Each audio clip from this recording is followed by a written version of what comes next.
我不知道为什么我看到这一只特别想恨加勒比海盗的小曲儿啊。前天 HT 突然公告了这款限定版死亡黑兵的发售讯息，今天也是顺利的拿到了产品。比较费解的是，这款1:6竟然被 HT 营销团队列入了万圣节活动的产品之一。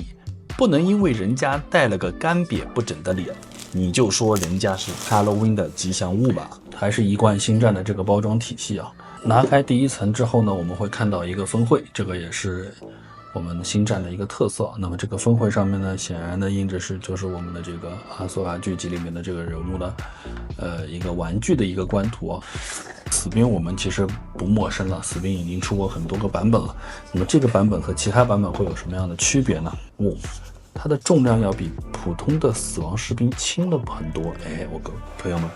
我感觉到是因为它做了什么样轻质化的处理了吗？这一款呢，就是我们这个死亡士兵的这个全貌了。那么这一次呢，3颗纽扣电池呢，也是用纸板的这种形式提供给了我们。那么整体涂装上面来看呢，这个金色的部分，比如说像头盔这个金色的这个碎裂的部分和它的涂装，它都是有层次感的。它做了刻线的线槽，以及在线槽里面做了涂装。这些刻印再加鎏金涂装的工艺也出现在了前后胸甲以及腹部护甲上，但其他的盔甲并没有使用这样的工艺。但比较特别的一点呢，就是说它在这个盔甲外面包了一层布啊，而且这个布是可以略微做移动的。那么我们对另外2款白兵其实也可以期待一下了。那么它这些身上的盔甲都是会由布包起来的。然后我们再来看一下第2颗头雕，第2颗头雕也实在了不少第2颗头雕还有一定重量。好，这是第2颗头雕。第2颗头雕就是我们讲的这个丧尸头。虽然丧尸头的这个脸的部分是一块胶质的材料，远观还行就是近看可能会有一点点的糊。那么这个头盔和我们现在看到头上的这个头盔，它的刻线也是不一样的。那么也就说明它并没有潦草的说2个头盔用了同样的刻线。我估计这个头雕是没有发光的这个元件的。那么只有这个头雕和我们以前一样，可以从天灵盖把这个拿下来之后安装电池。接下来我们看一下它的其他的配件部分。枪是配了2把枪，枪是配了一把长枪和一把短枪。那么地台这一块呢，大家可以放弃幻想了，就是一个最普通的星战地台。那么这样一看呢，这一款死亡士兵是和其他前几款死亡士兵有最大的不同点，就在于它全身的这样一套漂亮的刻线，以及包括它整体盔甲的这种不反光的材质啊，就是哑光，稍微带一点磨砂反光的感觉。这样的这个漆面还是相对比较高级的。还有就是它身上缠绕了这么多红布，这个红布其实是和女巫的这个诅咒是有关系的啊。那么在女巫的这个能力控制范围之内呢，他们都多多少少沾染上了一些这个跟巫术相关的一些造型啊。觉得呢有一个比较不好的地方是什么呢？ HT 呢又有一点照骗啊。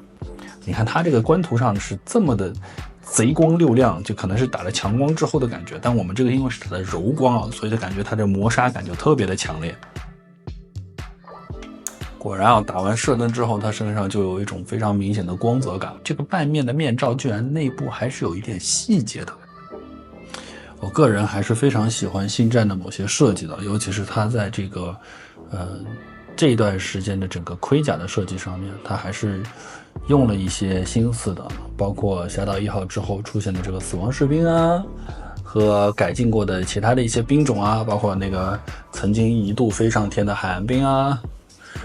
也不知道为什么那些东西就会飞成这个样子，物以稀为贵，再加上那段时间星战可能有人炒作吧，它就变得非常的昂贵。那么现在其实这些东西大多都已经回归到一个理性的价格区间啊，因为我们的这个陈老板非常喜欢做兵，不断的复刻，包括这个死亡士兵也是啊，第1版贵的要死，然后第2版出了曼达洛人的版本，然后现在又出了这样的那个阿索卡的版本。那么好在这一支是限定啊，并没有生产多少支，但是目前现在好像截止今天下午的时候，可能各大官方渠道还有一些货，可能小程序上还有一些那么几个平台同时贩售，再加上一次性放出了所有的这个现货的量呢，一定是会影响到这个，其实也没什么影响了。其实星战玩的人还是相对比较小众的，比较少数的。